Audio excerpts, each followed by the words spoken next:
ઉત્તરાખંડના એક પરિવારે તેમની દીકરીને ફર્સ્ટ પીરિયડ આવ્યું તો નવા વિચાર સાથે સેલિબ્રેશન કરીને ફર્સ્ટ પીરિયડ પાર્ટી આપી અને સૌને હેરાન કરી દીધા.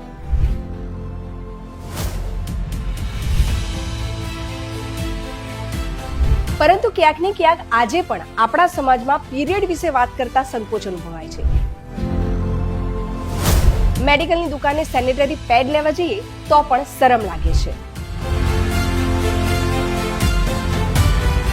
ક્યારેક હેવી પીરિયડ આવે, પીરિયડમાં અનિયમિતતા હોય અથવા તો સ્ત્રી મેનોપોઝનો સામનો કરી રહી હોય તો પણ તેની ચર્ચા ખુલ્લા મને કરાતી નથી. પણ આજે આપણે એ વિચારધારા તોડીશું અને પીરિયડના એ તમામ પાસાઓ પર ચર્ચા કરીશું જે તમે જાણવા માંગો છો. તો કોઈ કારણસર પીરિયડની સાયકલ લેટ ચાલતી હોય તો એની પાછળના શું રીઝન? પીરિયડ્સ લંબાવવાની દવા લેવા માંગે છે તો કઈ દવા એવી લેવી જોઈએ? યુવતીઓને ટ્રાવેલિંગ કરવાની ઈચ્છા હોય, ટ્રાવેલિંગ પર જવું હોય, ખાસ કરીને સામાન્ય એક પ્રોબ્લેમ હોય છે દુખાવાનો, પેટમાં દુખાવો, કમરમાં દુખાવો.